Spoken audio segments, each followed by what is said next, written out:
Hello, नमस्कार सभी को। स्वागत है आपका नविका अकेडमी में। कैसे हो? उम्मीद है आप सभी ठीक होंगे। ठीक है।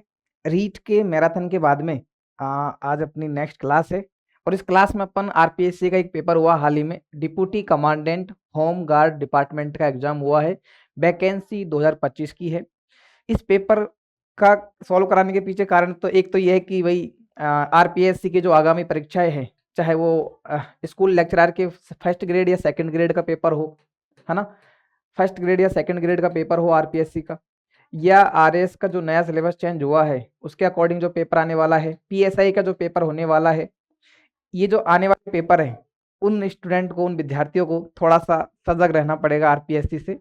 आपको कुछ अच्छी चीज़ें पढ़नी चाहिए ताकि आपके अधिक से अधिक प्रश्न सॉल्व हो सके। क्योंकि इस पेपर का एक कारण ये भी है कि बहुत ज़्यादा चर्चा में चल रहा है, रील्स वायरल हो रही है कि भगवान जाने कैसे प्रश्न आए एग्जाम में।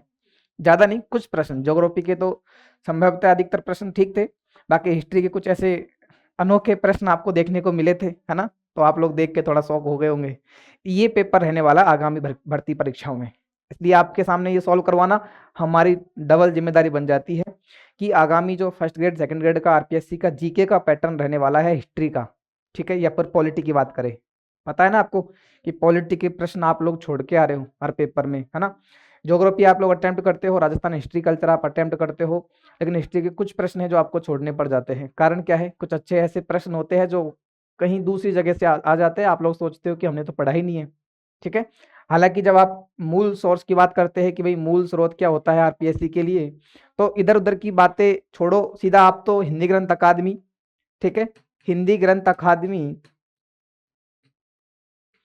एक तो ये आपका मूल स्रोत होता है ना। दूसरी बात है आपके राजस्थान अध्ययन, राजस्थान अध्ययन, यदि आप इन दो बुक्स को भी कवर कर लेते हो, इसका मतलब ये कि आप ठीक ठाक, मतलब जहां सिलेक्शन पॉइंट होता है आरपीएससी का वहां तक पहुंच सकते हो, ठीक है। इधर उधर की बुक्स, ज्यादा बुक्स भी नहीं पढ़ सकते आप, क्योंकि कम लिमिटेड समय होता है, लिमिटेड सोर्स पढ़ने होते हैं। तो राजस्थान अध्ययन और हिंदी ग्रंथ अकादमी की बुक्स आप इन्हें आराम से पढ़ सकते हो, यदि आप दृढ़ निश्चित होकर तैयारी करने के लिए, अगर आप तैयार है, कमर बांध के तैयारी करते हो, तो आप लोग इन बुक्स को आराम से पढ़ सकते हो। तो उस हिसाब से मैं यही बताऊंगा कि दो बुक काफी है। मार्केट में आपको गुमराह करने वाले बहुत सारे मिल जाते हैं, पर यदि आप इस पेपर को उठा के देखते हो तो कुछ प्रश्न है जो कहीं से भी नहीं मिलते आपको, उन प्रश्नों के पीछे नहीं भागना है, ऐसे प्रश्न है जो हमें सिलेक्शन तक पहुंचा दे, ठीक है, उतना हमारे लिए काफी है, ठीक है। तो वो इन बुक से आपका काम हो जाएगा। उसके बाद में आगे चलते हैं अपने, जो अभी कुछ प्रश्न आए थे आपके एग्जाम में, जो चर्चा में रहे थे आपके, एक बार उनको देख लेते हैं, ठीक है। पहला प्रश्न था 1948 में यूनाइटेड स्टेट ऑफ राजस्थान की राजधानी किस शहर को बनाया गया? अब लोग कहने वाले तो बोल देंगे हमारे नोट्स में से आया है, पर उनके नोट्स में कहीं लिखा हुआ तो नहीं है कि यूनाइटेड स्टेट्स ऑफ राजस्थान, नहीं लिखा हुआ किसी के भी नोट्स में, ठीक है। अच्छा, ये प्रश्न वैसे हिंदी ग्रंथ अकादमी की पुस्तक में लिखा हुआ है ना, हिंदी ग्रंथ अकादमी में सीधा सीधा लिखा हुआ है भाई, है ना। जिसने पढ़ी होगी उसे प्रश्न बहुत आसान लगा होगा, और जिसने नहीं पढ़ी वो थोड़ा संकोच किया होगा इस प्रश्न को करने से पहले कि एक्चुअल में ये है क्या, है ना। तो किसी के भी नोट्स में सीधा सीधा नहीं लिखा हुआ कि यूनाइटेड स्टेट ऑफ राजस्थान जो संयुक्त बृहत राजस्थान है वो है, किसी के नोट्स में नहीं लिखा हुआ। बस वो लोग अंदाजे से बोल सकते हैं कि उदयपुर उसकी राजधानी थी।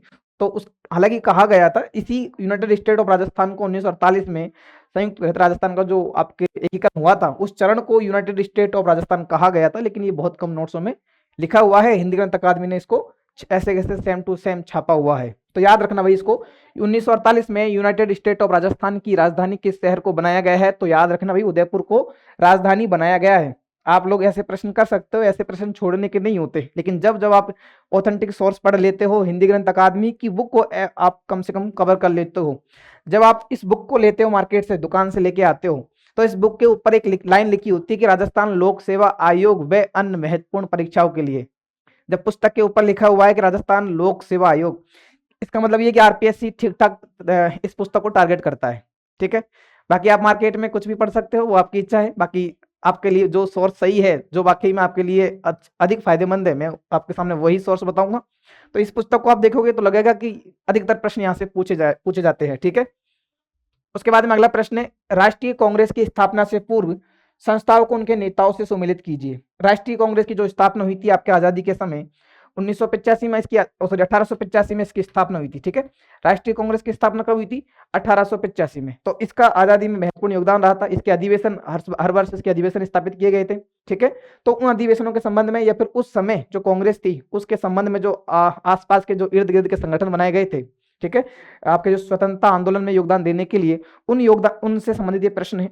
ऑप्शन ए है आपके पुणे सार्वजनिक सभा, ऑप्शन बी है इंडियन एसोसिएशन। क्या है? Indian association.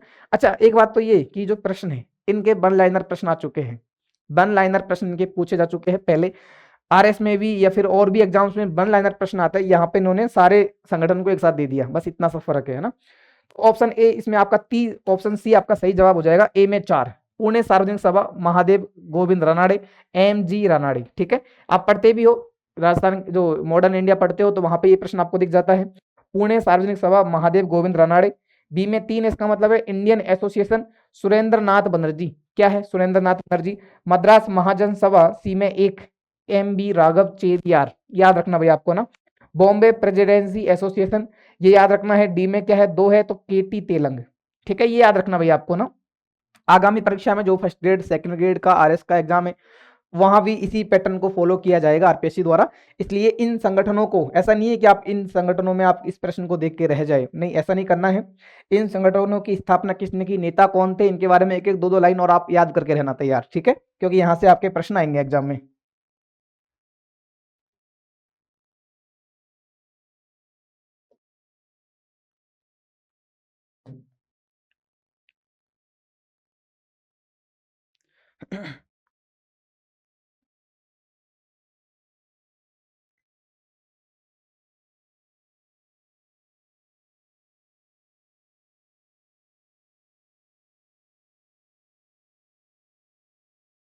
उसके बाद में नेक्स्ट है आपका ये प्रश्न 1912 में अखिल भारतीय मीणा क्षेत्रीय महासभा का अधिवेशन कहां और किनके प्रयासों से आयोजित किया गया था। बड़ा शानदार प्रश्न था, बहुत कम लोगों ने इसको अटेम्प्ट किया था। ठीक है, 1912 में अखिल भारतीय मीणा क्षेत्रीय महासभा का अधिवेशन हुआ था। कहां और किसके प्रयासों से इसको आयोजित किया गया था आपको बताना है। ऑप्शन ए आपका सही जवाब हो जाएगा, दिल्ली के सूरजभान बैरवा द्वारा, दिल्ली के सूरजभान बैरवा के प्रयासों से इसको आयोजित किया गया था। ये कहाँ पे हुआ था सम्मेलन? आपके दिल्ली में आयोजित किया गया था। याद रखना भाई, इस प्रश्न को आगामी परीक्षाओं में बहुत बार ये प्रश्न देखा जाएगा, क्योंकि नया प्रश्न पहली बार ये अटेम्प्ट हुआ है ना। 1912 में अखिल भारतीय मीणा क्षेत्रीय महासभा का अधिवेशन कहाँ और किसके प्रयासों से आयोजित किया गया था? तो दिल्ली याद रखना है, सूरजभान बैरवा के प्रयासों से। ठीक है, अगला प्रश्न, निम्नलिखित संस्थाओं में से किसकी स्थापना राजाराम मोहन राय ने की थी? राजाराम मोहन राय से संबंधित संस्थाओं के प्रश्न आपके हर बार देखे जाते हैं। ठीक है, तो कौन सी संस्था है जिनकी स्थापना राजाराम मोहन राय ने की थी आपको बताना है। ठीक है, आत्मीय सभा, आप पढ़ते हो, आत्मीय सभा की स्थापना की थी, ब्रह्म समाज की इन्होंने स्थापना की थी। तो ए और बी इस प्रश्न का सही जवाब हो जाएगा। ठीक है, ऑप्शन ए पहला ऑप्शन इसका सही जवाब हो जाएगा, ए और बी। तो आत्मीय सभा, ब्रह्म समाज की स्थापना किसने की थी? आपके राजाराम मोहन राय ने की थी, बिल्कुल सही बात है ये। ठीक है, उसके बाद में नेक्स्ट प्रश्न है, पंडित गोपी कृष्ण भट्ट, ये किसके है? राजस्थान हिस्ट्री से है, राजस्थान कल्चर में। किस कला के लिए उस्ताद, किस कला के उस्ताद माने जाते हैं? किस कला के उस्ताद माने जाते हैं? तो आपको पता है कि गोपी कृष्ण भट्ट जब तमाशा, तमाशा जो आपके कला है, इस कला को महाराष्ट्र से राजस्थान में लाया गया था। राजस्थान की नहीं थी, महाराष्ट्र की थी। तो राजस्थान में लाया गया, तो इसमें महत्वपूर्ण योगदान है पंडित गोपी कृष्ण भट्ट का। ठीक है, तो याद रखना है आपको, पंडित गोपी कृष्ण भट्ट के समय इस कला को लाया गया था। याद रखना, तमाशा से संबंधित है ये।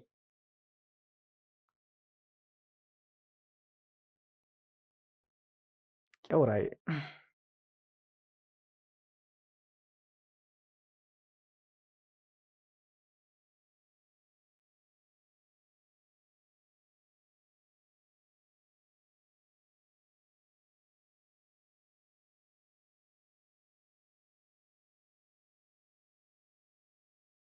नेक्स्ट प्रश्न आपका, एक बार देख लीजिए इस प्रश्न को।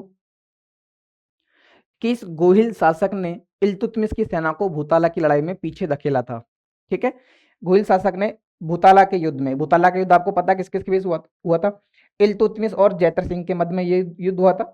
ठीक है, जैतर सिंह जीत गया था इसमें। अच्छा, इस युद्ध की जो डेट मिलती है आपको, जो डेट मिलती है इस युद्ध की आपको, एक तो मिलती है आपके 1227, कहीं कहीं जगह 1227 है, कहीं जगह है 1234।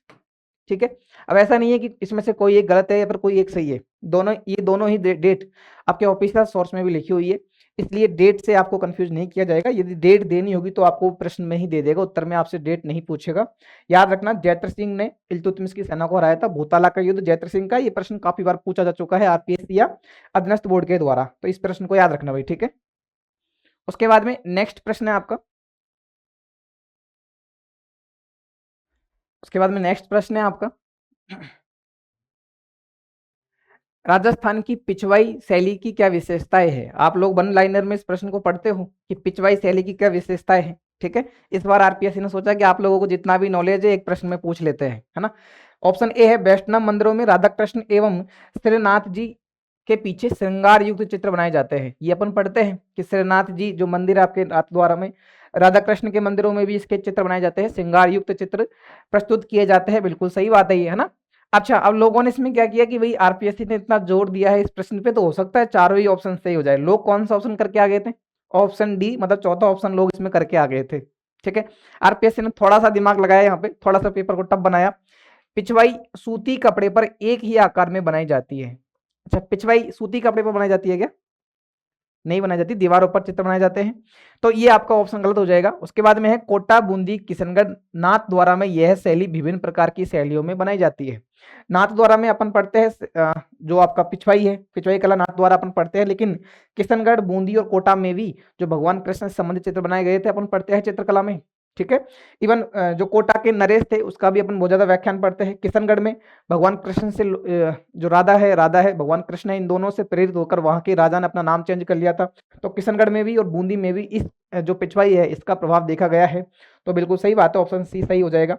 इस्तेमाल किए जाने वाले मुख्य रंग, अब लोग थोड़ा इसको लोगों ने थोड़ा इसमें घबराहट, उनके मन में घबराहट हुई कि हिंगलू, पियावाड़ी, सफेदा, काजल, नील, हड़मच, अलग तक, हरा भट्टा, सोने की शाही, चांदी के लिए कथिर, इस तरह के रंग इसमें प्रयोग किए जाते हैं। ये आरपीएससी ने आपको डराने के लिए, धमकाने के लिए दिया है, ठीक है। तो ये तीन आपका ए सी डी सही हो जाएगा इसमें, ठीक है। ऑप्शन सी आपका सही जवाब हो जाएगा। अधिकतर लोग इसमें ऑप्शन 4 करके आए क्योंकि उन्होंने सोचा कि शायद चारों ही ऑप्शन सही हो जाएंगे, है ना। अगला प्रश्न है, अग्रणी संस्कार संबंधित है। अग्रणी संस्कार संबंधित है, किसी से पूछो आपके अग्रणी संस्कार क्या है, वो बताएगा शिशु से संबंधित है।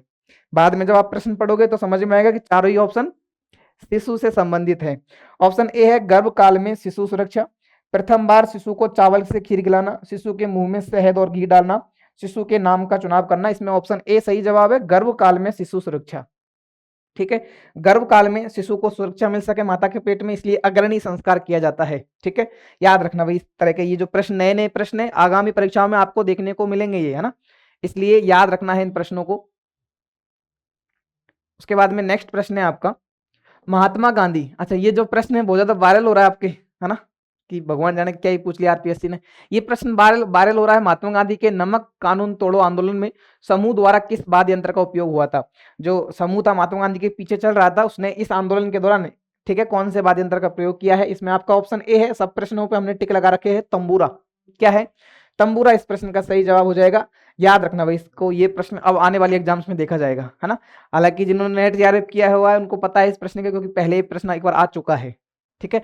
पृथ्वीराज चौहान के दरबार में शास्त्रार्थ और वाद विवाद के आयोजन से संबंधित निम्नलिखित में से कौन सा मंत्री था? अब लोगों की जो नोट्स होते हैं उसमें ऐसा नहीं लिखा हुआ कि जो मंत्री है पद्मनाभ ये पृथ्वीराज चौहान के दरबार में शास्त्रार्थ करता था या वाद विवाद करता था। उन्होंने अंदाजा लगाया कि भाई बागेश्वर, जयनक, पृथ्वी भट्ट और पद्मनाभ पृथ्वीराज चौहान के दरबारी विद्वान थे। जब आरपीएससी ने आंसर की डाल दी कि पद्मनाभ हमारा सही जवाब है, तो लोगों ने बता दिया कि हमारे नोट्स में था। नोट्स में सिर्फ नाम था पद्मनाभ, नोट्स में नहीं लिखा हुआ कि जो आपके शास्त्रार्थ और वाद विवाद से संबंधित जानकारी मिलती है, ठीक है। तो ये चीजें हैं मार्केट में आपके चलती है, आप लोग जानते हो। तो पद्मनाथ भाई इसमें याद रखना है, ये नया प्रश्न है आपके एग्जाम में आएगा। अगला प्रश्न है, बांसवाड़ा और डूंगरपुर आदिवासी इलाकों में प्रचलित दो काको बाद यंत्र। अभी देखो, एक पिछवाई कला हो गई, एक आपकी ये बाद यंत्र हो जाएगा, ठीक है। इन प्रश्नों में आप पहले क्या पढ़ते थे? एक एक दो दो लाइन इस तरह के प्रश्नों में आप देख के आते थे, है ना। यहाँ पे थोड़ा सा पैटर्न बदला है। आरपीएससी चाहती है कि आप जिस भी वाद्य यंत्र को पढ़ रहे हो उसके बारे में संपूर्ण डिटेल आपके पास होनी चाहिए। जैसे दुकाको वाद्य यंत्र के बारे में ये आप लोग पढ़ते हो कि कौन से क्षेत्र में बजाया जाता है, डूंगरपुर बांसवाड़ा के क्षेत्र में आदिवासियों द्वारा इसको बजाया जाता है। ये इंफॉर्मेशन आरपीएससी आपको ऑलरेडी दे चुका है, ठीक है। दीपावली के दिनों में इस वाद्य यंत्र को बजाया जाता है। तुम्बे और खोखली लकड़ी की सहायता से बजाया जाता है। वाद्य की प्रकृति अन्य लोक वाद्य अपंग और भपंग के समान है। इस वाद्य को डूचा, डुस्का, ढोसुका या डुचा को भी कहा जाता है। ये चारों ही ऑप्शन सही है, लेकिन इसमें आप लोग कंफ्यूज हो सकते हैं ऑप्शन सी में। ठीक है, तो ये याद रखना भाई, इसको दुका को वाद्य यंत्र के बारे में इतनी सारी डिटेल पूछी है, हो सकता है आपसे आने वाले एग्जाम्स में इन्हीं में से कोई प्रश्न आपको बना के दे दिया जाए। ठीक है, तो याद रखना है इसको, दुका को वाद्य यंत्र, इससे संबंधित और जो महत्वपूर्ण वाद्य यंत्र है उनके बारे में आपको डिटेल याद रखनी है भैया ना। ठीक है, आगे चलते हैं। भील समाज में हाई रकबी विवाह कौन सा है? इसमें आपका जवाब हो जाता है हाट बाजार में जीवन साथी का चयन करना। हाट बाजार में जीवन साथी का चयन करना, इस विवाह को क्या कहा जाता है? हाई रकबी विवाह कहा जाता है। ये प्रश्न आपको याद रखना भैया ना, आगे एग्जाम में देखने को मिलेगा। हाई रकबी विवाह, हाट बाजार में जीवन साथी का चयन। ठीक है, हल्दी घाटी युद्ध के पश्चात महाराणा प्रताप ने मेवाड़ के मुगलों द्वारा जीते गए प्रदेशों में से किन को छोड़कर सभी पर अधिकार प्राप्त कर लिया था ना। जब अपन महाराणा प्रताप के बारे में पढ़ते हैं तो अपन पाते हैं कि जो आपने चित्तौड़गढ़ था, ठीक है, और आपका दूसरा था मांडलगढ़, ये दो ऐसी जगह थी जो प्रताप नहीं जीत पाया था। बाकी समस्त, क्योंकि चावंड को तो प्रताप ने राजधानी बनाया था, है ना, तो बाकी समस्त क्षेत्र पर प्रताप ने अधिकार कर लिया था इन दो जगहों को छोड़कर। तो ए और डी, ठीक है, ऑप्शन 3 आपका सही जवाब हो जाएगा। ये कोई टफ प्रश्न नहीं है, ऐसा नहीं है कि हर कोई प्रश्न टफ आए हो, कुछ प्रश्न सिंपल भी है, जैसे आपको ये प्रश्न आप हर किसी के नोट्स में पढ़ते हो। ठीक है, छोटे एग्जाम्स में भी ये प्रश्न देखने को मिलते हैं, तो ऐसी कोई बात नहीं है कि आप लोग प्रश्न पेपर को देख के डरे, है ना। अब कुछ प्रश्न आपको डराने के लिए दिए जाते हैं ताकि आप लोग कुछ अच्छी बुक्स पढ़ सके, है ना, आप उसको नेगेटिव नहीं ले सकते। ठीक है, उसके बाद में नेक्स्ट प्रश्न है, स्वराज के संबंध में निम्न तथ्यों पर विचार कीजिए। स्वराज के संबंध में निम्न तथ्यों पर विचार कीजिए। बिपिन चंद्र पाल के लिए स्वराज का अर्थ था पूर्ण राजनीतिक स्वतंत्रता। बिपिन चंद्र पाल, अच्छा ये थोड़ा आप गहराई से पढ़ते हो तब समझ पाते हो इन चीजों को, है ना। बिपिन चंद्र पाल के लिए स्वराज का अर्थ था पूर्ण राजनीतिक स्वतंत्रता। बाल गंगाधर तिलक के लिए स्वराज का अर्थ था प्रशासन पर भारतीय नियंत्रण न की ब्रिटेन से पूर्ण संबंध विच्छेद। ये चाहते थे कि ब्रिटेन से पूर्ण संबंध विच्छेद नहीं होने चाहिए, प्रशासन पर बस भारतीय नियंत्रण हो, ये बाल गंगाधर तिलक का मानना था। जबकि बिपिन चंद्र पाल बोलते थे कि स्वराज का अर्थ है पूर्ण राजनीतिक स्वतंत्रता, हमें पूर्ण राजनीतिक स्वतंत्रता मिलनी चाहिए, भारतीयों को पूर्ण राजनीतिक स्वतंत्रता मिलनी चाहिए। ठीक है, तो ए वी दोनों ही सही है। इसमें याद रखना स्वराज के बारे में ये जो कथन है बंगाल में भी आपसे पूछा जा सकता है, बाल गंगाधर तिलक के बारे में या फिर बिपिन चंद्र के बारे में। नेक्स्ट प्रश्न है, बड़ा अच्छा प्रश्न है, मिट्टी की एक नारी की कलाकृति जिसके सिर के पीछे दो बेड़ियां और सिर पर पगड़ी धारण किए है वह प्राप्त हुई है। बताना है आपको बैराट, कालीबंगा, रेड और आहड़ से। जब आप राजस्थान की हिस्ट्री में सभ्यताएं पढ़ते हैं तो सभ्यताओं में रेड एकमात्र ऐसी सभ्यता है जहां से मातृ देवी की मृण मूर्तियां प्राप्त हुई है। ठीक है, पगड़ी पहने स्त्री की मृण मूर्ति प्राप्त हुई है, यक्षिणी की शुंगकालीन यक्षिणी की प्रतिमा प्राप्त हुई है, मातृ देवी की मृण मूर्ति और उष्णी से युक्त स्त्री मूर्ति प्राप्त हुई है जो कि गांधार कला का है। ठीक है, तो ये जो 4 स्त्री की मूर्तियां प्राप्त हुई है इसके बारे में, रेड के बारे में आप जरूर पढ़ना। आरपीएससी यहां से बड़ा अच्छा प्रश्न हमेशा से बनाती रही है। टोंक में है, ढील नदी के किनारे स्थित है, ये भी याद रखना भैया, ये ऑफिशियल बुक में लिखा हुआ है ढील नदी, बाकी तो आप समझते ही हो। कैलाशनाथ पुरी ने इसका उत्खनन किया था 1938 से 1940 के मध्य में। इसे प्राचीन राजस्थान का टाटना कहा जाता है क्योंकि यहाँ लोह औजार अधिक मात्रा में प्राप्त हुए। 115 घेरदार कुएं यहाँ पे प्राप्त हुए। यहाँ से आहत सिक्के मिले जिनमें मालव, मित्र शासक और अपोलोडोट्स तथा इंडो ससेनियन सिक्के भी है। यहाँ से शीशे की एक मुहर प्राप्त हुई, मानव जनपद लिखा है उसमें ब्राह्मी लिपि में। ठीक है, सेलकड़ी की एक डिबिया प्राप्त हुई जिसमें बौद्ध भिक्षुओं के अवशेष रखे जाते थे। चुनार के बलुआ पत्थर का एक प्याला यहाँ से प्राप्त हुआ है। तो ये रेड के बारे में कुछ डिटेल है, जो महत्वपूर्ण डिटेल है आपके। कैलाशनाथपुरी आपके आता है, टाटानगर आपके आता है, 115 घेरदार जो कूप है आपके आते हैं, आहत सिक्के आपको याद रखना है। ठीक है, बाकी आपके जो 4 मृण मूर्तियां प्राप्त हुई है आप इनको याद रखना भाई। ठीक है, ये पूछे जाते हैं। तो इसमें आपका सही जवाब हो जाएगा रेड। यहाँ से सिर पर पगड़ी धारण की हुई स्त्री की प्राप्त हुई है जिसके सिर के पीछे 2 बेड़ियां लगी हुई है। ठीक है, ये मूर्ति प्राप्त हुई है, इसको याद रखना भाई। ठीक है, उसके बाद में नेक्स्ट प्रश्न है, अगला प्रश्न है आपके, चुन्नी आभूषण महिलाओं द्वारा पहना जाता है। अब लोगों ने सोचा कि चुन्नी तो सर पे ओढ़ते हैं, चुन्नी कहाँ ओढ़ते हैं? सर पे ओढ़ते हैं, लेकिन चुन्नी क्या है जो सर पे ओढ़ते हैं? ये वस्त्र है ना, वेशभूषा है, आभूषण थोड़ी है। चुन्नी सर पे ओढ़ते हैं वो आभूषण नहीं है ना। लोगों ने फर्स्ट टाइम इस प्रश्न को देख के क्या बात है, मजा आ गया, ऑप्शन सी आपका सही जवाब हो जाएगा। अरे भूवड़ लिखा क्या है? आभूषण। आभूषण लिखा है ना, तो आभूषण, चुन्नी आभूषण कहाँ पहना जाता है? नाक में पहना जाता है। ऑप्शन एक इसका सही जवाब हो जाएगा। सिर पर तो क्या पहनेंगे? आपके वस्त्र पहनेंगे, है ना। प्रश्न में लिखा है आभूषण। अब इसमें आरपीएस की कोई गलती नहीं है, इसमें आपकी गलती है, ठीक है।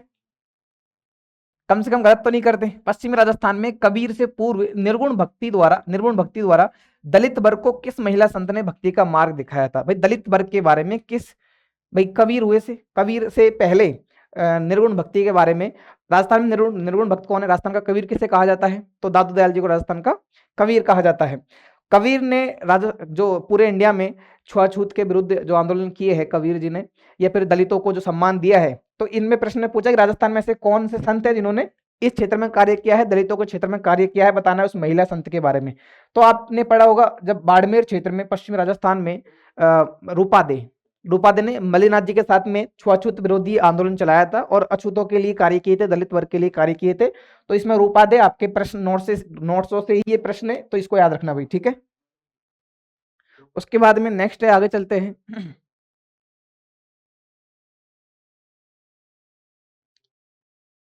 राजस्थान की बोलियों को उनके क्षेत्रों से संबंधित आपको सम्मिलित करना है, बोलियां और उनके क्षेत्र। खैराड़ी, निमाड़ी, राजावाटी और सोंडवाड़ी, ये प्रश्न हमेशा आपके आता है।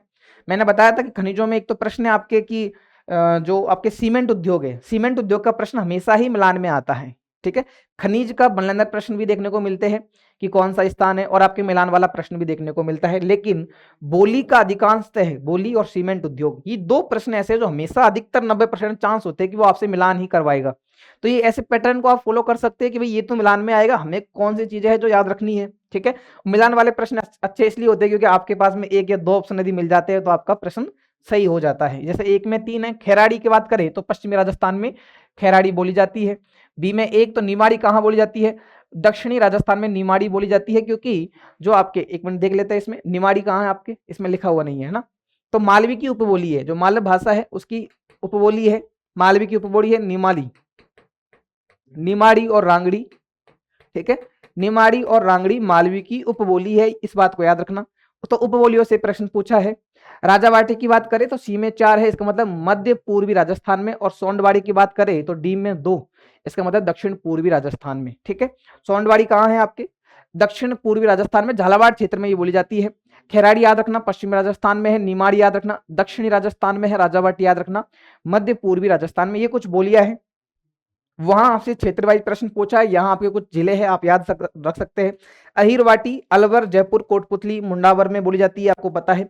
84 बोली टोंक और जयपुर में। ये भी आपके एग्जाम में जो आरएस की तैयारी कर रहा है, फिर एसआई की तैयारी कर रहा है, तो आने वाले समय में आपको यहाँ से प्रश्न देखने को मिलेंगे। 84 जयपुर और टोंक में बोली जाती है, याद रखना भाई इसको ना। हडोती आप लोग पढ़ लेते हो, किशनगढ़ी, अजमेर याद रखना है। अच्छा, राजावाटी कहाँ बोली जाती है? जयपुर में बोली जाती है, ठीक है। राजावाटी मध्य पूर्वी राजस्थान में, जयपुर के आसपास का जो क्षेत्र है वहां पर राजावाटी बोली जाती है। इसको आप लिख सकते हैं मध्य पूर्वी राजस्थान में, मध्य पूर्वी राजस्थान में बोली जाती है। मेवाती आपको पता है। नागरचौल, टोंक, सवाई माधोपुर में नागरचौल बोली जाती है, ये भी महत्वपूर्ण है, आने वाली परीक्षा में आपको देखने को मिलेगा। ढूंढाड़ी आपको पता है। उसके बाद मालवी, कोटा, झालावाड़, प्रतापगढ़ में बोली जाती है, खास करके प्रतापगढ़ और झालावाड़ में। मालवी भाषा जो मालवा के पठार से जुड़ा हुआ हिस्सा है, झालावाड़ और पठार का, यहाँ बोली जाती है। बागड़ी आपके डूंगरपुर बांसवाड़ा में है, ठीक है। बागड़ी कहाँ है? डूंगरपुर बांसवाड़ा में है, इसको याद रखना। मेवाड़ी उदयपुर भीलवाड़ा और चित्तौड़गढ़ में। खैराड़ी, सिरोही, बूंदी, शाहपुरा भीलवाड़ा में। सिरोही, बूंदी और शाहपुरा में आपके खैराड़ी बोली जाती है, इसको याद रखना भाई, ये बहुत बार पूछा है खैराड़ी वाला प्रश्न, ठीक है। गोडवाड़ी आपके पाली और जालौर के कुछ क्षेत्रों में बोली जाती है। ये बोलियों से प्रश्न है जो हर एग्जाम में आपको देखने को मिलते हैं। नेक्स्ट प्रश्न है, स्वामी दयानंद सरस्वती ने राजनीतिक जागरण के लिए इनमें से किस तत्व पर बल नहीं दिया?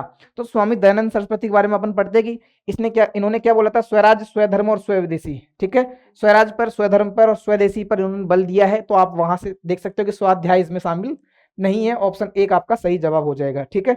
उसके बाद में नेक्स्ट है आपके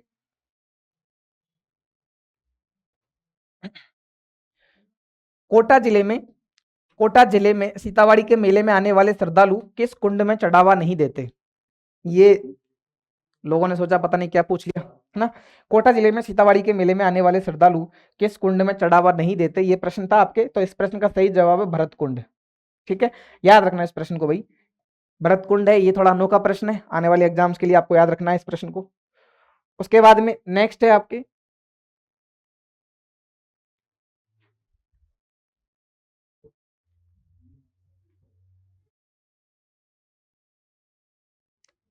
मध्ययुगीन राजस्थानी बात साहित्य पर निम्नलिखित में से किन विद्वानों ने महत्वपूर्ण कार्य किया है? चारों ही ऑप्शन है, लक्ष्मी कुमारी चुंडावत, एलपी टेसीटोरी, मनोहर शर्मा और श्री लाल नथमल जोशी। ठीक है, ये बात साहित्य पर, जो बात क्या होती है, बात का मतलब क्या होता है, कहानी। पहले पढ़ते थे अपन कि बात क्या, कौन सी बात है ना, तो बात का मतलब होता है कहानी। तो कहानी जैसे साहित्य होते हैं उस पर विद्वान पूछे हैं, तो इसमें आपके चारों ही ऑप्शन सही है ना। थोड़ा सा लैंग्वेज वाला थ्योरेटिकल प्रश्न है। अगला प्रश्न है, चित्तौड़गढ़ के श्रृंगार चबरी मंदिर के विषय में निम्नलिखित कथनों में से कौन से सही है? श्रृंगार चबरी मंदिर आप लोग पढ़ते हो कि चित्तौड़गढ़ में, बस इतना पढ़ के रह जाते हो, यहाँ पर आपसे पूरी पीएचडी करवा लिया ना। यह है पार्श्वनाथ जैन मंदिर है, इसमें अष्टापद व्यवस्था में मूर्तियां रखी गई है, इसके प्रवेश द्वार पर गंगा यमुना की मूर्तियां हैं, इस मंदिर के जीर्णोद्वार का कार्य भंडारी बेला ने किया था। इसमें आपके वै से द, इसका मतलब आपके जो पार्श्वनाथ जैन मंदिर है, ये गलत बात है, ये गलत हो गया। बाकी बी सी डी इसमें सही जवाब हो जाएंगे, इसका मतलब ऑप्शन ए। ठीक है, ऑप्शन ए सही जवाब है। इस मंदिर में अष्टापद व्यवस्था में मूर्तियां रखी गई है, श्रृंगार चबरी मंदिर जो है इसमें अष्टापद व्यवस्था में मूर्तियां रखी गई है। इसके प्रवेश द्वार पर गंगा यमुना की मूर्तियां है ना। इस मंदिर में जीर्णोद्धार का कार्य बेला भंडारी ने किया था। ठीक है, ये आपके नोट्स में से आया हुआ प्रश्न है, इसको आप याद रख सकते हैं। उसके बाद में आगे चलते हैं।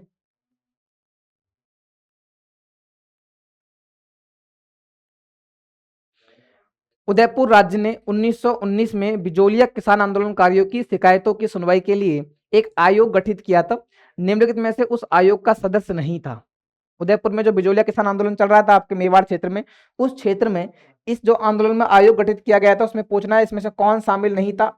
अफजल अली शामिल था, अमर सिंह शामिल था, बिंदुलाल भट्टाचार्य शामिल था, महादेव देसाई, इसका काम राजस्थान की पॉलिटिक्स से नहीं था, ये महाराष्ट्र क्षेत्र से आते हैं। ऑप्शन 4 इस प्रश्न का सही जवाब हो जाएगा। उसके बाद में है लंगा गायक निम्नलिखित किन रागों में राजस्थानी गीत गाते हैं? ठीक है, राजस्थानी किन रागों में लंगा गायन शैली है, उसकी राग पूछ लिया आपसे इस प्रश्न में। सीधी सी बात है, टिपिकल प्रश्न है, अधिकतर लोग इस प्रश्न को पढ़ते भी नहीं है। ठीक है, तो ये आरपीएससी ने पता नहीं कहां से पूछ लिया। याद रखना है इसमें ए बी सी डी चारों ही राग। ठीक है, ऑप्शन 4 इसका मतलब ये मांड सूब आशा सामेरी सोरठा, ये सारी जो भी आपके राग है ये लंगा गायन शैली से है। ठीक है, कमाईचा आप याद रख सकते हो कि भाई आप इस जो लंगा गायन में कमाईचा जो वाद्य यंत्र होता है, ठीक है, कमाईचा वाद्य यंत्र होता है तो वो बजाया जाता है, इसलिए आप याद रख सकते हो।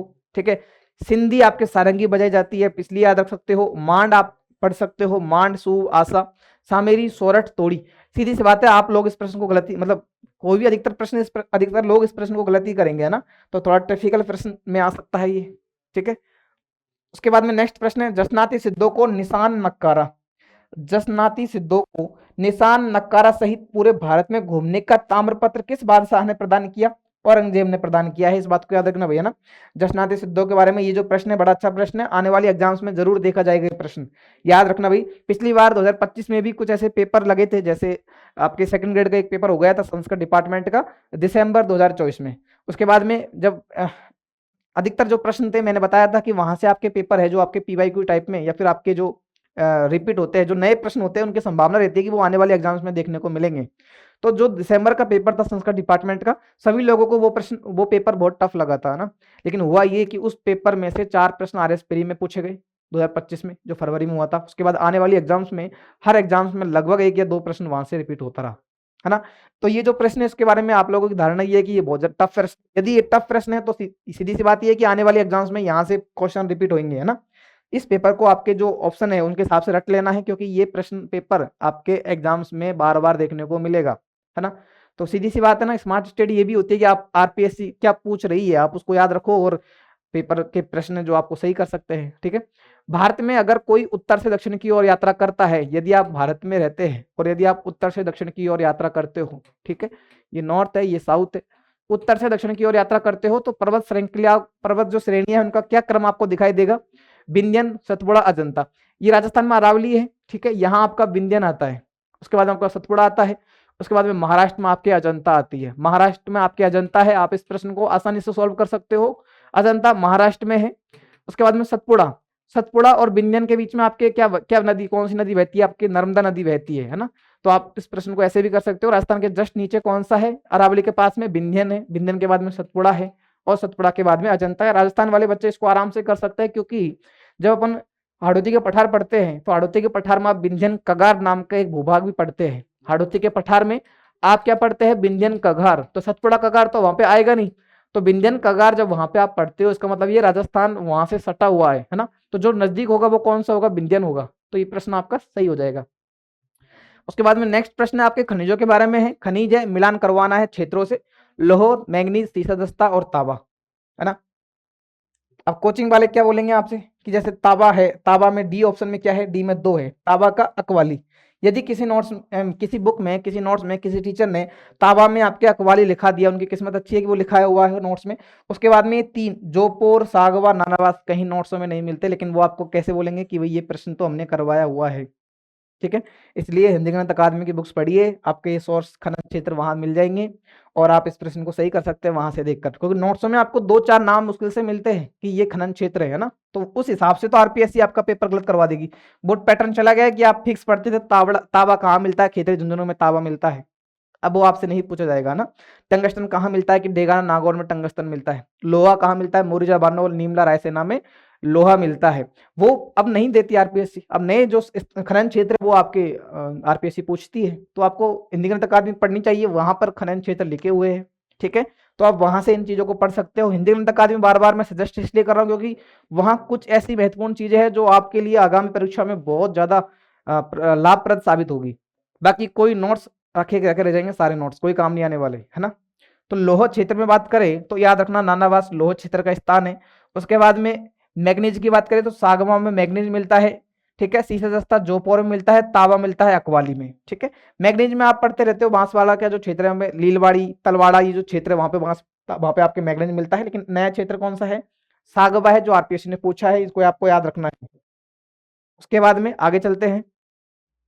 नेक्स्ट प्रश्न है आपके, राजस्थान में निम्नलिखित में से किस स्थान पर कांच उद्योग की इकाई स्थापित नहीं की गई है। कांच उद्योग जब आप पढ़ते हो, ये भी हिंदी गणित अकादमी में लिखा हुआ है। ठीक है, तो भिवाड़ी, धौलपुर और बहरोड में कांच उद्योग स्थापित है। मुख्यतः धौलपुर में सर्वाधिक कांच उद्योग का विकास कहाँ हुआ है, धौलपुर में हुआ है। करौली में कांच उद्योग नहीं है, इस बात को याद रखना भाई। ठीक है, उसके बाद में आगे है निम्नलिखित में से कौन सा कथन राजस्थान के घग्गर के मैदान के संबंध में सही नहीं है। घग्गर के मैदान से आपके प्रश्न पूछा है, बड़ा अच्छा प्रश्न है। घग्गर नदी के पाट को स्थानीय स्तर पर नाली कहा जाता है। आप लोग इस प्रश्न को अंदाजे से सॉल्व कर सकते हो, क्योंकि किसी को नहीं पता कि हनुमानगढ़ गंगानगर जिले में 1/3 क्षेत्र पर इसका विस्तार है। ठीक है, बड़ी बड़ी कोचिंग दावा कर सकती है आपसे कि 1/3 क्षेत्र, ये ऑप्शन गलत है, हमारे नोट से आया है। अगर उनके नोट से आया है तो बता दीजिए कि कहीं लिखा हुआ है कि आपके नोट्स में कि कितने क्षेत्र में है। चल ठीक है, यदि ये सर्वाधिक 100% क्षेत्र में भी विस्तृत है तो भी आपके नोट्स में लिखा हुआ नहीं है। ये स्टूडेंट के ऊपर है, स्टूडेंट अपनी इच्छा से करके आ रहे हैं इस प्रश्न को, उनके नॉलेज है, बाहरी नॉलेज है कि वो इस प्रश्न को अटेम्प्ट करके आ रहे भैया। ठीक है, तो आपने तो नहीं लिखाया हुआ कि 1/3 में नहीं है, या फिर 50% क्षेत्र में है, या फिर 100% क्षेत्र में है। ठीक है, और आप लोग दावा करते हो कि हमारे नोट से प्रश्न आते हैं। घग्गर नदी के पाट को स्थानीय स्तर पर नाली कहा जाता है, बिल्कुल सही बात है। वर्तमान में यह मैदान सिंचित व उर्वर है। वर्तमान में सिंचित है क्योंकि इंदिरा गांधी नहर गंग नहर इस क्षेत्र में आती है और उपजाऊ बनाती है। यह राजस्थान के भौतिक विभाग के अर्धशुष्क मैदानी उपभाग में आता है। भाई शुष्क में कौन सा है, जैसलमेर, बीकानेर, जोधपुर। ठीक है, तो ये आपके शुष्क में आता है, अर्धशुष्क में आता है, बिल्कुल सही बात है। हनुमानगढ़ गंगानगर जिलों के 1/3 क्षेत्र पर इसका विस्तार है। 1/3 पर नहीं, लगभग संपूर्ण क्षेत्र पर इसका विस्तार है, इसको याद रखना है। ठीक है, त्रिवार्ता के जलवायु वर्गीकरण के अनुसार राजस्थान का कौन सा प्रदेश CAW जलवायु प्रकार वाला है। CAW पूछा है। ठीक है, अब इसमें आरपीएससी ने जो जवाब माना है वो माना है दक्षिण पूर्वी क्षेत्र। आरपीएससी के अनुसार दक्षिणी पूर्वी क्षेत्र इस प्रश्न का सही जवाब है। तो दक्षिणी पूर्वी का मतलब है आपका ये क्षेत्र, हडोती भी फिर इसमें आ जाएगा। यदि दक्षिण पूर्वी क्षेत्र इसका सही जवाब है तो हडोती भी इसमें आ जाएगा, क्योंकि खुद हिंदी ग्रंथ अकादमी आपके जो, यदि इस प्रश्न का जवाब तो आपके ऑप्शन ए हो जाएगा। ठीक है, ठीक है, यदि CAW की मानी जाए, ये हिंदी ग्रंथ अकादमी की बुक का फोटो है। CAW ये आपका AW है। AW का मतलब है बागड़ और हडोती। ठीक है, बागड़ और हडोती, हडोती पूरा नहीं है, आंशिक भाग है। ठीक है, ये जो क्षेत्र है यहां से नीचे का। ठीक है, इसमें क्या आएगा आपके, इसमें आता है AW। CAW में आपका ये एक तो ये पूर्वी भाग हो गया, ये आपके पूर्वी भाग है। ठीक है, उत्तर पूर्वी नहीं आएगा क्योंकि उत्तरी हिस्सा आपका ये है, उत्तर पूर्वी, ये आपका उत्तरी हो जाता है, ये उत्तर पूर्वी हिस्सा हो जाता है आपके यहां तक। ठीक है, उत्तर पूर्वी भी इसलिए नहीं कह सकते इस प्रश्न को क्योंकि ये आपके जैसे पूर्वी हो गया, उसके बाद में थोड़ा सा दक्षिणी भाग आ गया, तो दक्षिण पूर्वी उस हिसाब से आरपीएससी ने माना है। हालांकि जब आप इस बुक को पढ़ोगे तो आपको थोड़ी सी आपके कंफ्यूजन हो जाएगा, क्योंकि वहां पे कुछ और चीज लिखी हुई है। क्या लिखा हुआ है एक बार देख लीजिए।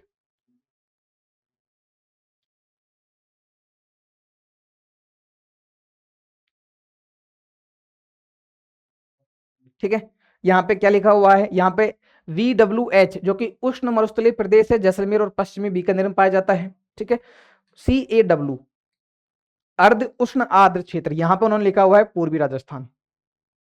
ठीक है, ऑप्शन में पूर्वी राजस्थान नहीं था, उन्होंने उत्तर में माना है दक्षिण पूर्वी, दक्षिणी पूर्वी राजस्थान उन्होंने उत्तर में माना है, क्योंकि थोड़ा जैसे देखिए ये आपका हाड़ोतीवाड़ा रीजन है तो दक्षिण में आ जाता है ना, बाकी ये पूर्वी हिस्सा है ना, तो दक्षिण पूर्वी इस हिसाब से आरपीएससी ने मान लिया।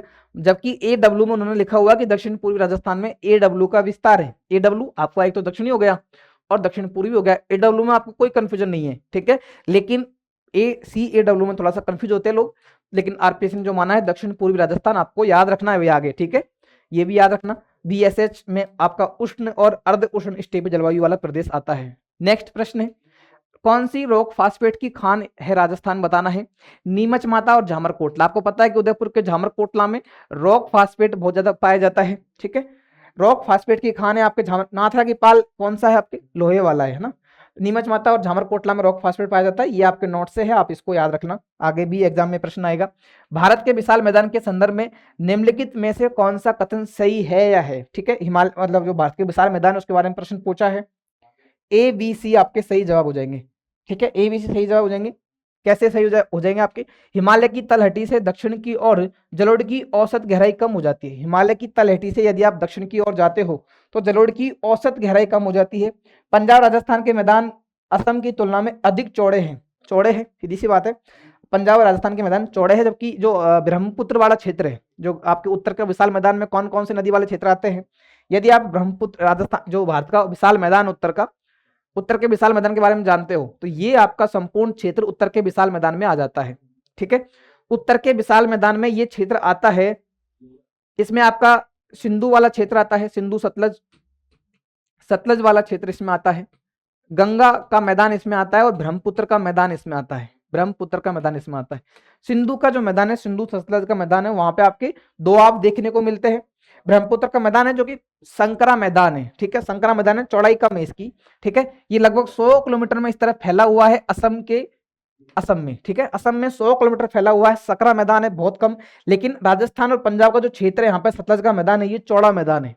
ठीक है, बिल्कुल सही बात है ना, और मैदान अत्यंत मंद ढाल प्रवणता वाला है। मैदान जो आपका उत्तरी विशाल मैदान है अत्यंत मंद ढाल वाला मैदान है, इस क्षेत्र में बहुत ज्यादा खेती की जाती है। ठीक है, उत्पादन अधिक किया जाता है कि सर्वाधिक आपके जो गेहूं वाला है अनाज है वो कहां पे होता है, आपके गंगा के मैदान में होता है। ठीक है, तो याद रखना, बिल्कुल सही बात है ये।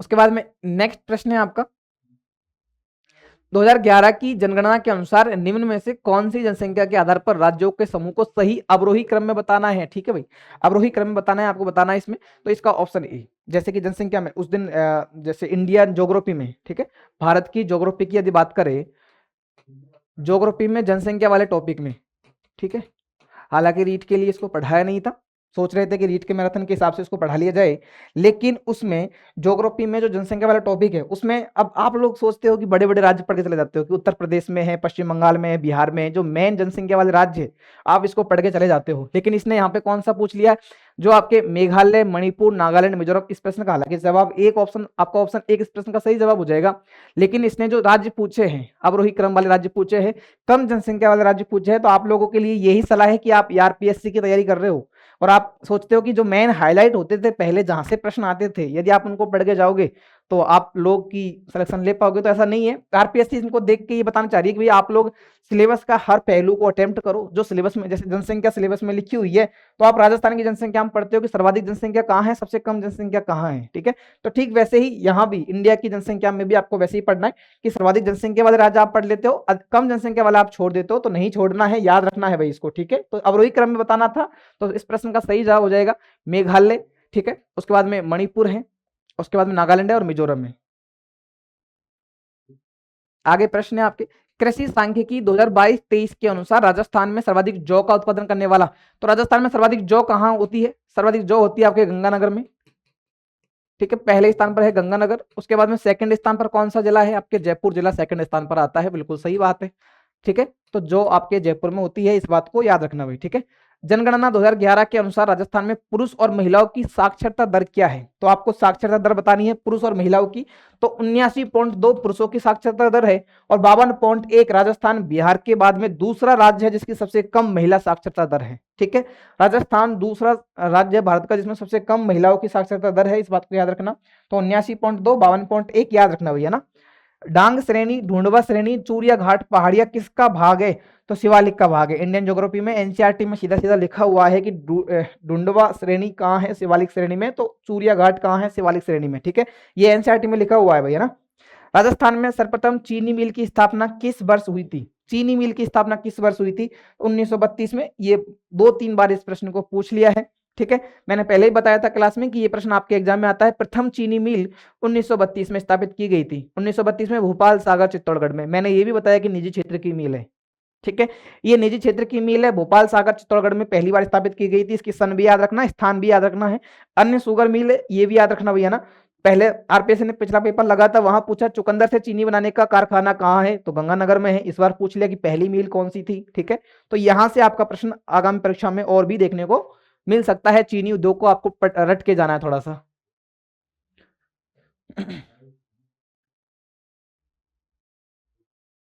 उसके बाद में कौन से सुमेलित नहीं है?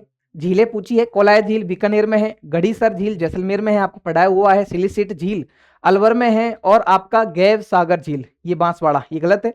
गैब सागर कहाँ है आपके? ये डूंगरपुर में है भाई। ठीक है, ये याद रखना। झीलें मैंने आपको पढ़ा दी है, जिसने भी एक बार क्लास नहीं देखी है कृपया करके क्लास देखना, क्योंकि राजस्थान की समस्त झीलें बड़े अच्छे ढंग से, बहुत कम झीलें, मतलब झीलों का कोई भी प्रश्न उससे बाहर नहीं जाएगा। ठीक है, सारी झीलें वहां पे लिखाई हुई है। अगला प्रश्न है, नदियों में से कौन सी 3 नदियां हैं जो मांडलगढ़ के पास जिला भीलवाड़ा में मिलती है? भीलवाड़ा में संगम बनाती है मांडलगढ़ के पास में। ठीक है, तो इसमें आपका ऑप्शन है बनास, मेनाल और बेड़च। आप लोग वैसे भी इसको मेनाल भीलवाड़ा में बहती है, तो उस आधार पर प्रश्न को सही कर सकते हो कि भाई मेनाल कहाँ बहती है? भीलवाड़ा में बहती है। ठीक है, तो बनास, मेनाल और बेड़च कहाँ मिलती है? मांडलगढ़ में मिलती है। यदि आप बात करें त्रिवेणी संगम की, तो बिगोद भीलवाड़ा में बनास, बेड़च और मेनाल जो कि मांडलगढ़ के पास में है। राजमहल टोंक में बनास, खरी और डाई मिलती है। रामेश्वरम, सवाई माधोपुर में बनास, चंबल और सीप मिलती है। ठीक है, तो याद रखना भाई इसको, जो आपके त्रिवेणी संगम में, यहां से पहले भी एग्जाम में प्रश्न आया है, तो इसको आपको याद रखना पड़ेगा।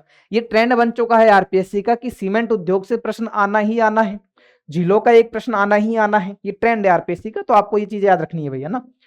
निम्नलिखित में से कौन सी सहायक नदियां ब्रह्मपुत्र के दाएं किनारे पर, ब्रह्मपुत्र के दाएं किनारे पर मिलती है? नीचे कूट का प्रयोग करके सही जवाब देना आपको, ए, बी और ई। सुबनसिरी दाईं ओर से मिलती है। ठीक है, उसके बाद में कामेंग दाईं ओर से मिलती है। उसके बाद में ई, संकोस आपके दाईं ओर से मिलती है। ये दाईं ओर से आने वाली नदियां है। जब नामचा बरुआ से ब्रह्मपुत्र भारत में प्रवेश करती है, ठीक है, अरुणाचल प्रदेश में, तो आपका जो दाईं ओर की नदियां है कौन कौन सी है? सुबनसिरी, कामेंग और संकोस। जबकि बूढ़ी दिहांग और धनसिरी आपके दक्षिण से आती है। ठीक है, दक्षिण से आती है संकोस और सॉरी बूढ़ी दिहांग और धनसिरी। याद रखना भाई, सुबनसिरी, कामेंग और संकोस, है ना। सुबनसिरी, कामेंग और संकोस कहां से आती है? आपके दाईं ओर से आती है, इसको याद रखना है भाई। नेक्स्ट प्रश्न है, निम्नलिखित में से कौन सा अरावली श्रेणी का सर्वाधिक ऊंचा शिखर है? जो मेन शिखर है आप पढ़ते हो, मैंने आपको ट्रिक बताई थी, है ना। ट्रिक के अनुसार मैंने आपको रटा ये ज्योग्राफी पढ़ाई थी, भौगोलिक प्रदेश, तो वहां ये प्रश्न खूब बताया है कि भाई श्रेणियों का एक प्रश्न आपको देखने को मिलता है, खो, रघुनाथगढ़, अचलगढ़ और कुंभलगढ़। तो आपको मैंने ट्रिक बताई थी, तो वहां आपके अचलगढ़, गुरु से दिल जरा आस, दिल जरा आस मतलब अचलगढ़। तो सबसे जो पहली श्रेणी है अपन इनमें से जो है वो कौन सी है? अचलगढ़ सबसे बड़ी है। तो इस प्रश्न का जवाब हो जाएगा आपके अचलगढ़। यदि अपन बात करें गुरु शिखर 1722 मीटर सिरोही में, मैंने बोला कि जलेबी याद रखना है, क्योंकि नया ट्रेंड में आपसे जलेबी पूछे जा रहे हैं। शेर की 1597 है, सिरोही में है। दिलवाड़ा 1442 मीटर सिरोही में है। जरगा उदयपुर 1431 मीटर। अचलगढ़ ये आपका पूछा हुआ है 1380 मीटर सिरोही में। आबू 1295 मीटर सिरोही में। कुंभलगढ़ 1224 मीटर राजसमंद में। ऋषिकेश 1017 मीटर सिरोही में। कमलनाथ 1001 मीटर उदयपुर में। सज्जनगढ़ 938 मीटर उदयपुर में। सायरा लीलागढ़, ये याद रखना, सायरा उदयपुर में है भाई। ठीक है, और लीलागढ़ उदयपुर में है, ये आपको याद रखनी है भाई, ये सारी चोटियां। उत्तरी सायरा और नीलागढ़, अच्छा सायरा में लोग जयपुर वाला कंफ्यूज हो जाते हैं ना, जयपुर नहीं है भाई, उदयपुर है ना, थोड़ा सा इंपॉर्टेंट है ये श्रेणियां, जिले याद रखना भाई। उत्तरी अरावली में आपके जो खो है जयपुर में है 900 मीटर की, 920 मीटर ना। खो, जयगढ़, नाहरगढ़, बरवाड़ा हिल्स, मनोहरपुरा हिल्स, ये कहाँ है? ये आपके जयपुर में है। सीकर की हर्ष पहाड़ी, मालाखेत, ठीक है। बाबाई हिल्स, लोहागल, भोजनगढ़, ये झुंझुनू में है। ठीक है, अगला प्रश्न है आपका, मिश्रित पर्णपाती वन राजस्थान के निम्नलिखित में से किन जिलों में अधिकतर पाए जाते हैं? मिश्रित पर्णपाती वन, ये याद रखना भाई, उदयपुर, कोटा में। ये प्रश्न बार बार आ चुका है।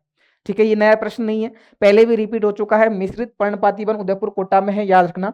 राजस्थान के डूंगरपुर और बांसवाड़ा जिलों में अधिकांशतः निम्न में से किस प्रकार की मृदा पाई जाती है?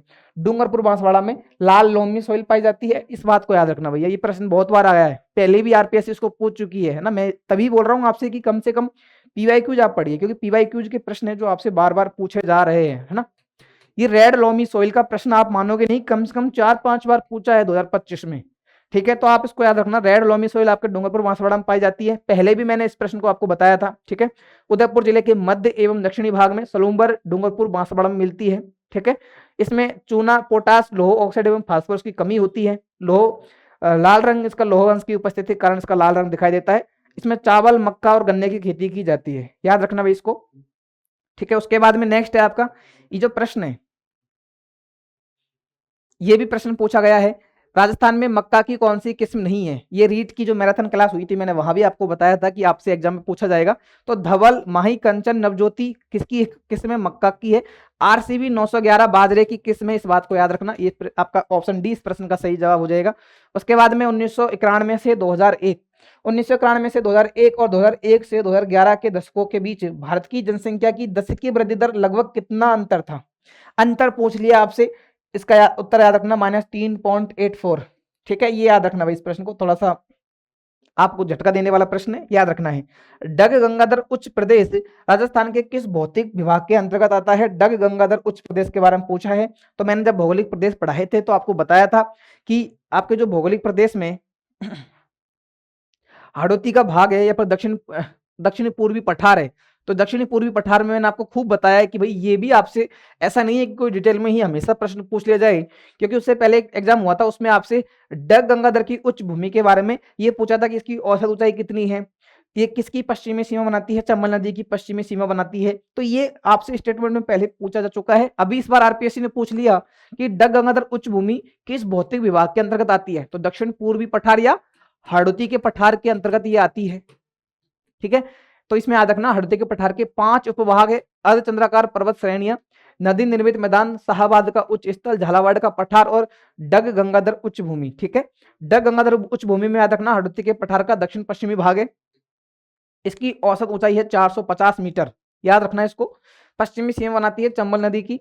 उच्च क्षेत्र होने के बावजूद भी यह कृषि क्षेत्र है, काली मिट्टी पाई जाती है, सोयाबीन का उत्पादन भी यहाँ पे किया जाता है, इस बात को याद रखना भाई।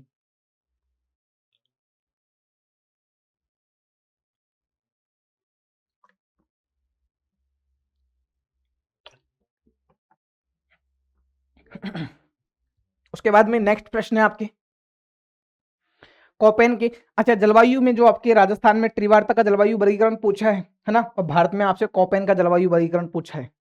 ठीक है, तो जलवायु से प्रश्न देखने को मिल रहा है हर एग्जाम में।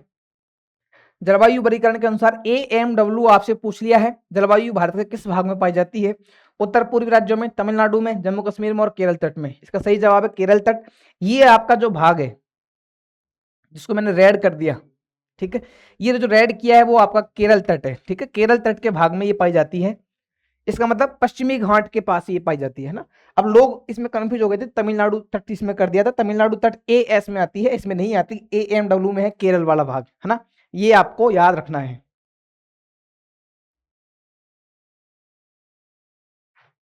नेक्स्ट प्रश्न है, निम्नलिखित में से कौन सा सुमेलित नहीं है? बताना है। सीमेंट उद्योग है, सीमेंट उद्योग मैंने बताया कि हमेशा यहां से प्रश्न आ रहा है। जेके सीमेंट उदयपुर में है, सही बात है। अंबुजा सीमेंट पाली में है, ACC सीमेंट लाखेरी बूंदी में है, हिंदुस्तान सीमेंट कोटा में नहीं है, इसको याद रखना भैया ना। सीमेंट का उद्योग हर बार आ रहा है, मैंने आपको बताया भी है। सीमेंट उद्योग की बात करें तो प्रथम सीमेंट कारखाना 1915 में लाखेरी बूंदी में स्थापित किया गया था। जयपुर उद्योग लिमिटेड सवाई माधोपुर में, जो कि वर्तमान में बंद है। जयपुर उद्योग लिमिटेड, यदि ये ऑप्शन में आता, आरपीएससी इसे भी ऑप्शन में दे चुका है, जयपुर उद्योग लिमिटेड। आप लोग सोचोगे कि जयपुर उद्योग लिमिटेड तो जयपुर में होगा, ठीक है, हालांकि पूछा है इस प्रश्न को 2025 में, तो ये जयपुर में नहीं है, सवाई माधोपुर में है। नाम जयपुर है तो आप लोग कंफ्यूज हो सकते हैं, इसमें लाजमी बात है, कोई बात नहीं। समय महत्वपूर्ण आपको याद रखना है आगामी परीक्षाओं के हिसाब से। बिड़ला सीमेंट वर्क्स चित्तौड़गढ़ में है, आदित्य सीमेंट चित्तौड़गढ़ में है, जेके सीमेंट कारखाना निम्बाहेड़ा चित्तौड़गढ़ में जो कि सर्वाधिक क्षमता वाला है, उदयपुर सीमेंट वर्क्स उदयपुर में, मंगलम सीमेंट मोड़ककोटा श्रीराम कोटा में इसकी न्यूनतम क्षमता है, जेके व्हाइट गोटन नागौर में, Shree cement Beawar Nawalgarh, Binani cement Sirohi, UltraTech Chittorgarh में, व्हाइट सीमेंट खारिया खंगार जोधपुर, जेके लक्ष्मी सिरोही में, अंबुजा रावरियावास पाली में और बंडर सीमेंट निम्बाहेड़ा चित्तौड़गढ़ में है। इस बात को याद रखना भाई, ठीक है। नेक्स्ट प्रश्न है, भारत के किस जनगणना वर्ष में जनसंख्या घनत्व में सर्वाधिक निरपेक्ष वृद्धि अंकित की गई थी? ये याद रखना, इस प्रश्न को आने वाली परीक्षाओं में ये प्रश्न देखा जाएगा। आपने देखा जनसंख्या से लगभग 4-5 प्रश्न आए, राजस्थान और इंडिया की जनसंख्या मिला दे तो वहां से लगभग 5 या 6 प्रश्न देखने को मिले। तो जनसंख्या वाला सेगमेंट आपसे खूब बारी बारी से पूछा जा रहा है। भारत के किस जनगणना वर्ष में जनसंख्या घनत्व में सर्वाधिक निरपेक्ष वृद्धि देखी गई? सर्वाधिक निरपेक्ष वृद्धि देखी गई थी आपके 2001 में, सर्वाधिक निरपेक्ष वृद्धि देखी गई थी 2001 में जनसंख्या घनत्व में। इसको याद रखना भैया ना। राजस्थान के बारे में पूछा है 2001 से 2011। अच्छा, ये अधीनस्थ बोर्ड ने पेपर लिया था अभी जमादार ग्रेड सेकंड का, वहां भी इस प्रश्न को पूछा है। राजस्थान में 2001 से 2011 के मध्य में किस जिले की दशकीय जनसंख्या प्रतिशत वृद्धि दर परिवर्तन कम अंकित किया गया? तो न्यूनतम था आपके गंगानगर का, इस बात को याद रखना। न्यूनतम कहाँ का है? आपके गंगानगर का है। मैंने आपको जब रीट की मैराथन करवाई थी वहां भी ये प्रश्न करवाया है, क्योंकि जनसंख्या में ये आने वाली एग्जाम्स में भी और आपको देखने को मिलेगा, ठीक है। तो ये अभी लगातार 3 एग्जाम में पूछ लिया, आरपीएससी ने पूछा, उसके बाद में जमादार ग्रेड सेकंड में अधीनस्थ बोर्ड ने पूछ लिया, अब वापस से आरपीएससी ने इसको पूछ लिया है, ठीक है।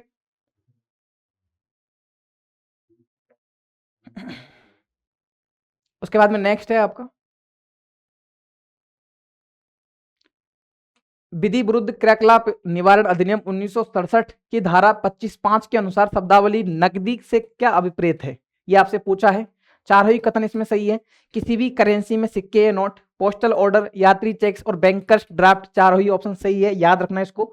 राजस्थान विधानसभा में लोक महत्व के किसी विषय पर स्थगन प्रस्ताव की सूचना जिस दिन प्रस्ताव करना है उस दिन की बैठक प्रारंभ होने से पूर्व निम्न में से किसे नहीं जाती? यदि कोई लोक महत्व का प्रस्ताव है जो विधानसभा में लाया जाता है, उस दिन उसकी बैठक से पूर्व उसकी जो सूचना दी जाती है, बैठक से पूर्व जो सूचना दी जाती है, वो सूचना निम्न में से किसे नहीं दी जाती? ये प्रश्न पूछा है, याद रखना। विधानसभा में प्रमुख जो सचिव होता है उसे दी जाती है, सही बात है।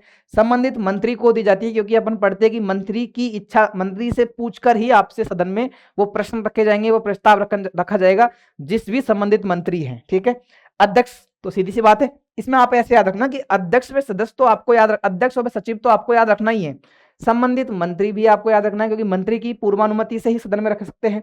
सदन का नेता, अब लोगों ने सोचा कि सदन का नेता कौन होता है? मुख्यमंत्री होता है, लेकिन ये गलत है। मुख्यमंत्री जो सदन का नेता होता है अधिकतर बैठकों में भाग ही नहीं लेता, इसका मतलब ये थोड़ी है कि आपका प्रस्ताव रखा ही नहीं जाएगा, ठीक है। ऑप्शन सी सदन का नेता इसका सही जवाब हो जाएगा, ठीक है। आगे चलते हैं।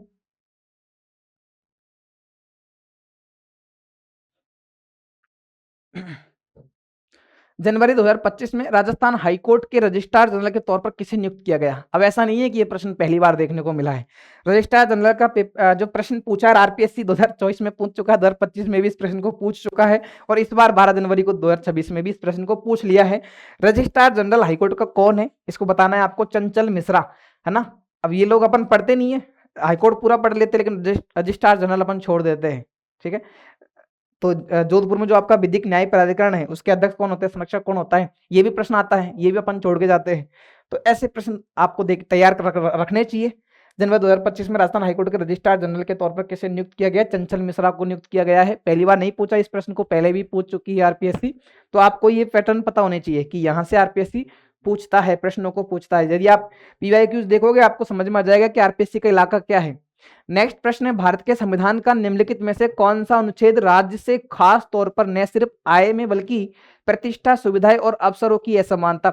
आप नीति निर्देशक तत्व पढ़ते हो, ठीक है, जो राज्यों को निर्देश दिए गए संविधान में, तो नीति निर्देशक तत्वों का ये प्रश्न है को काम करने के लिए, ठीक है, प्रतिष्ठा, सुविधाएं और अवसर की असमानता को कम करने के प्रयास की अपेक्षा करता है, जिसमें उद्देशिका में उल्लेखित आर्थिक न्याय, ठीक है। तो अपन आर्थिक न्याय की बात आती है, कौन से अनुच्छेद में जाते हैं? आर्टिकल 38, ठीक है। आर्थिक न्याय का अनुच्छेद कौन सा है? 38 है, लेकिन इसमें आपको 38 में भी आपको सेगमेंट दे दिए 1 और 2, तो 38 2 में याद रखना, प्रतिष्ठा, सुविधाएं और अवसर की असमानता को कम करने के लिए राज्य कार्य करेगा। आर्थिक न्याय, ठीक है। आर्थिक न्याय है, आर्थिक असमानता को कम करने के लिए राज्य कार्य करेगा। 38(2) आपको याद रखना है भाई, ठीक है।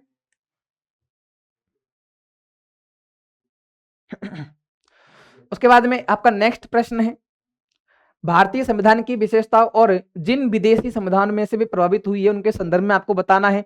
राज्यसभा में सदस्यों का मनोनयन, ठीक है, राज्यसभा में सदस्यों का मनोनयन तो आयरिश संविधान से, आयरलैंड के संविधान से लिया गया है कि राज्यसभा के सदस्यों का किस तरह से मनोनयन किया जाएगा, उन्हें किस तरह से मनोनीत किया जाएगा।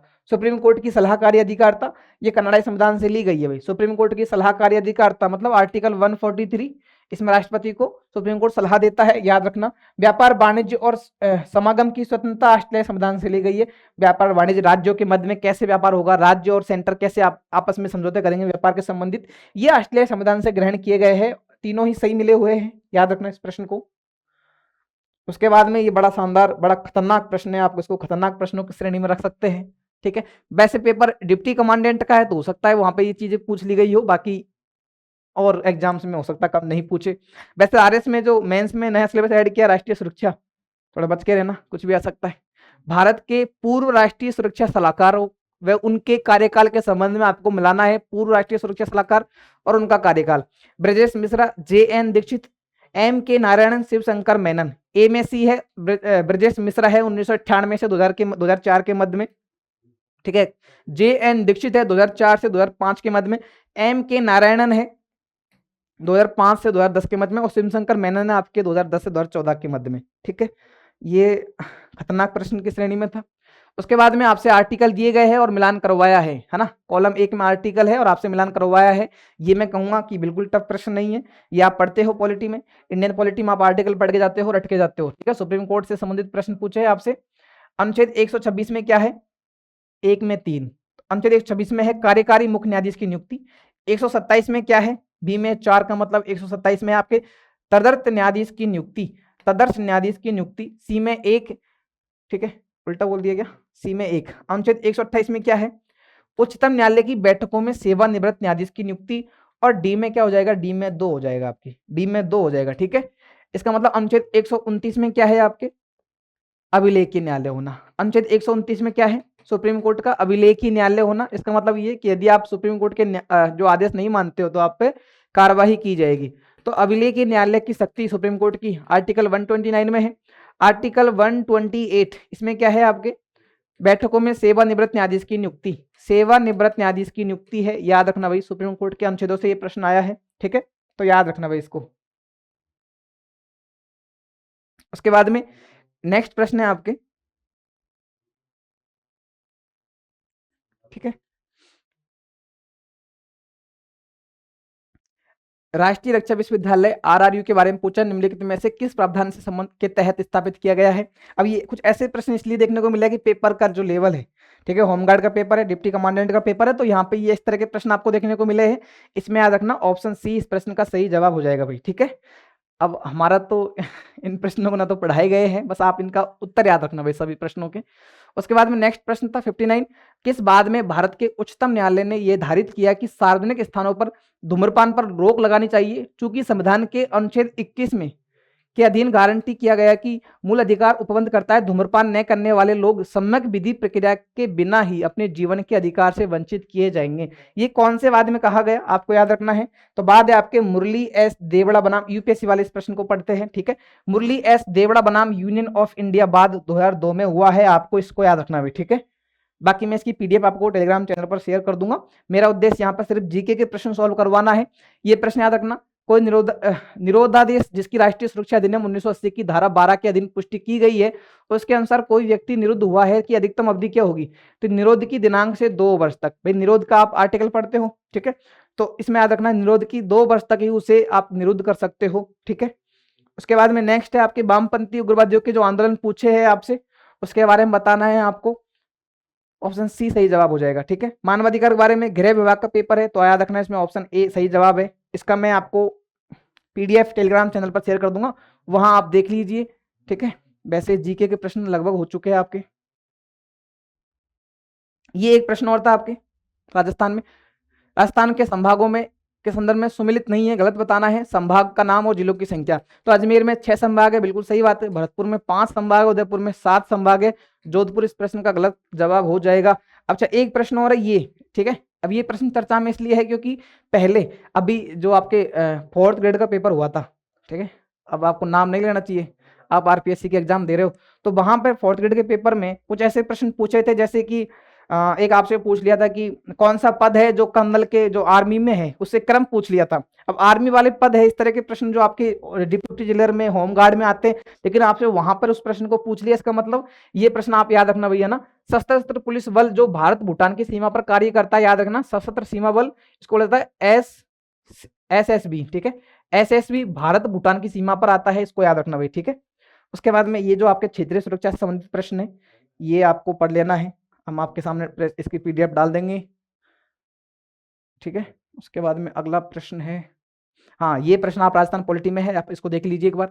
राजस्थान के राज्यपाल राजस्थान राज्य भारत स्काउट एवं गाइड के क्या होते हैं? संरक्षक होते हैं, ठीक है, याद रखना है इसको भाई। राज्यपाल जो होता है, राज्यपाल राज्य सैनिक बोर्ड का अध्यक्ष होता है, राज्य सैनिक बोर्ड का अध्यक्ष होता है, राज्य सैनिक, ये बहुत इंपॉर्टेंट है भाई, बार बार ये प्रश्न पूछा जाता है। राजस्थान के पूर्व सैनिकों के लाभ के लिए गठित एकीकृत कोष की प्रबंधन समिति का भी अध्यक्ष होता है। उदयपुर में जो स्थित है आपके पश्चिमी क्षेत्र सांस्कृतिक केंद्र, इसका अध्यक्ष होता है, मैंने आपको पढ़ाया भी था, बताया था। स्काउट गाइड्स का संरक्षक होता है, याद रखना भाई इसको, यही पूछ लिया आपसे। रेड क्रॉस सोसाइटी का अध्यक्ष होता है, याद रखना। स्काउट्स एवं गाइड का राज्यपाल संरक्षक होता है। निम्नलिखित में से किसने सर्वाधिक समय तक राजस्थान के मुख्य सचिव के पद पर कार्य किया? तो ठीक है, BS मेहता, भगवत सिंह मेहता, आपको याद रखना भाई, ठीक है। उसके बाद में क्या है आपके ये जो प्रश्न है, ये आपके सब्जेक्ट वाले प्रश्न है, ठीक है, जीके के प्रश्न खत्म हो गए। ये आपका एक और प्रश्न है आपके राजस्थान पॉलिटी में, राजस्थान के मुख्यमंत्रियों को उनके काल क्रमानुसार जमाना है, काल क्रमानुसार जमाना है, बताना है, ठीक है। एक है आपके जयनारायण व्यास, ठीक है। तो जो पहली विधानसभा थी, प्रथम विधानसभा है आपके, प्रथम विधानसभा, प्रथम निर्वाचित विधानसभा 1952 में रही थी, ठीक है। 1952 में प्रथम विधानसभा निर्वाचित की गई थी, और इसमें आपको जयनारायण व्यास, कौन कौन से थे आपके? जयनारायण व्यास थे इसमें, ठीक है। उसमें आपके टीकाराम पालीवाल है, टीकाराम पालीवाल, और इसमें आपके मोहनलाल सुखाड़िया है। तो पहली विधानसभा में 3 मुख्यमंत्री बनाए गए थे, जयनारायण व्यास, टीकाराम पालीवाल और मोहनलाल सुखाड़िया, ठीक है। तो जयनारायण व्यास आपका पहला हो जाएगा, यदि इसमें पहले में 3 दिए गए, उसके बाद में याद रखना भाई, ठीक है। 4 बरकतुल्ला खान, जब आपके जो मोहनलाल सुखाड़िया है, ठीक है, तो मोहनलाल सुखाड़िया को चौथी विधानसभा में मोहनलाल सुखाड़िया को जो हटा दिया गया, इन्होंने इस्तीफा दिया, तो उसके बाद में बरकतुल्ला खान को बनाया गया, जो कि प्रथम अल्पसंख्यक, राजस्थान के फर्स्ट अल्पसंख्यक मुख्यमंत्री थे, फर्स्ट अल्पसंख्यक मुख्यमंत्री थे बरकतुल्ला खान, याद रखना भाई इसको, ठीक है। और उसके बाद में जगन्नाथ पहाड़िया को बना दिया गया, और उसके बाद लास्ट में आपका आया हीरालाल देवपुरा, ठीक है। मौलिक कर्तव्य के बारे में, भारत के नागरिकों को मौलिक कर्तव्यों की शिक्षा देने के सुझावों के लिए 1998 में किस समिति की नियुक्ति की गई थी? JS वर्मा समिति, याद रखना, JS वर्मा समिति मौलिक कर्तव्यों से संबंधित है, 1998 में इसकी स्थापना की गई थी, याद रखना भाई इसको। उसके बाद में एक और बड़ा अच्छा प्रश्न था, राजस्थान के जो अभ्यारण्य, वहां से प्रश्न को पूछा हुआ था, ठीक है।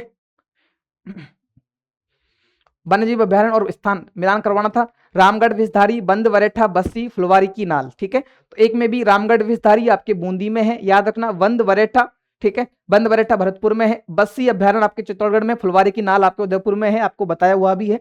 बाकी के नेक्स्ट जो प्रश्न है, जो साइंस के प्रश्न है, मैथ के प्रश्न है, रीजनिंग के प्रश्न है, ठीक है, तो वो आप पढ़ लेना, मैंने उनमें सब में चिन्ह किया हुआ है, आप टेलीग्राम पे जाकर इस PDF को और भी पढ़ सकते हो, ठीक है। धन्यवाद।